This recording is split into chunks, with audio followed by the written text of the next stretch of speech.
talk a lot in your book about love Yeah. and leadership. And Didn't intend one to. of the things that, and I think in the context it was very surprising because you talk about love and leadership in the military, and I think it would be an association people wouldn't necessarily make because I think the military clearly has a branding problem right now, and enrollment.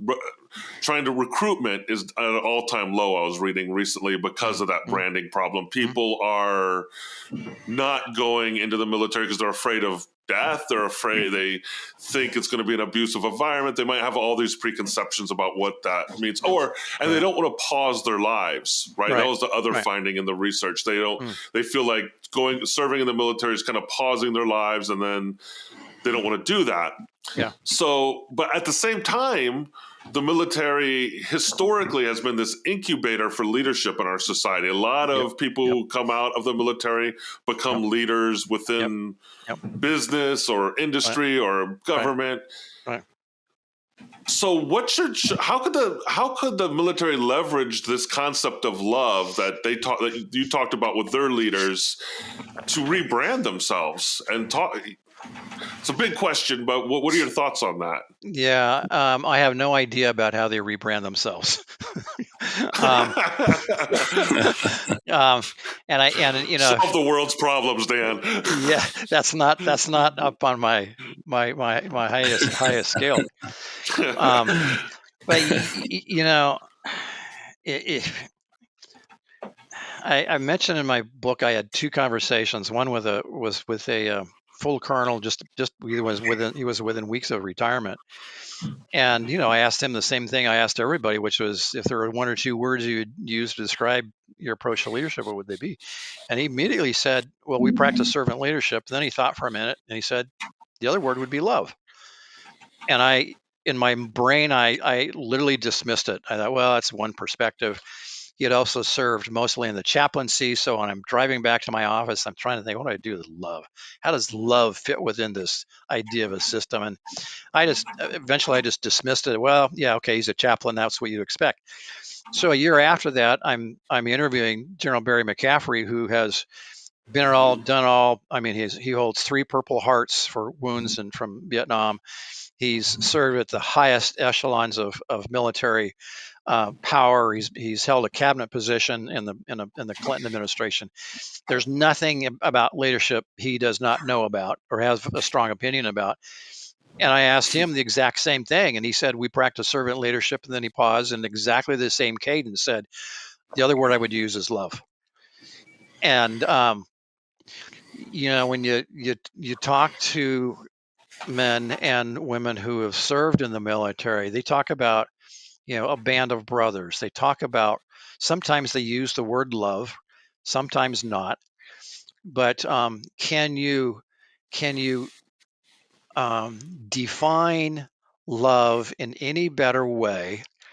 And I always kind of get choked up when I mention this, but General Mccaffrey reminded me that one of the core values of the Army is selfless service. And they define that value behaviorally, which is what every organization does that cares about their values. They will take the next step of defining their values behaviorally. The Army says we our value is selfless service, which we define as putting the welfare of the nation, the Army, and your subordinates above your own.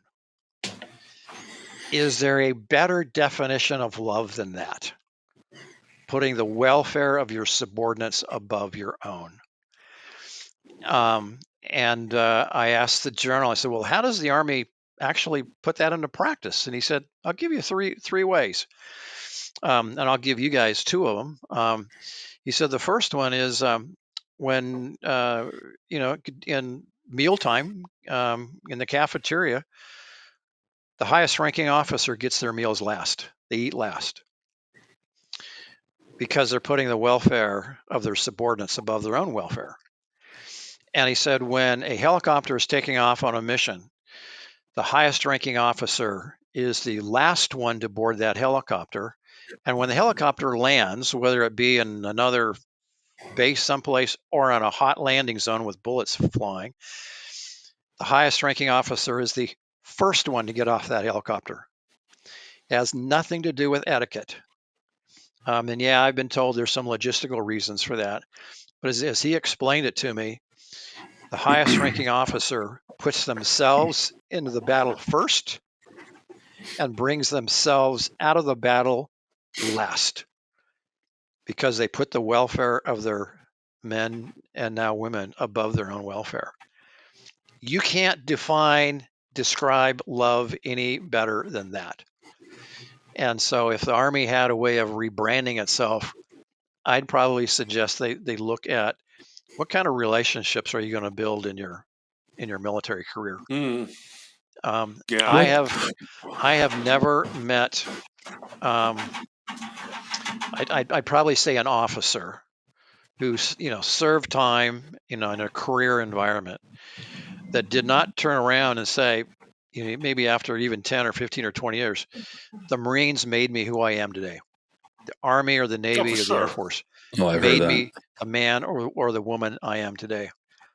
So if I was to tell them how to rebrand, I'd say, it's the relationships, it's the development, it's you're going to become a better person than you would have been otherwise.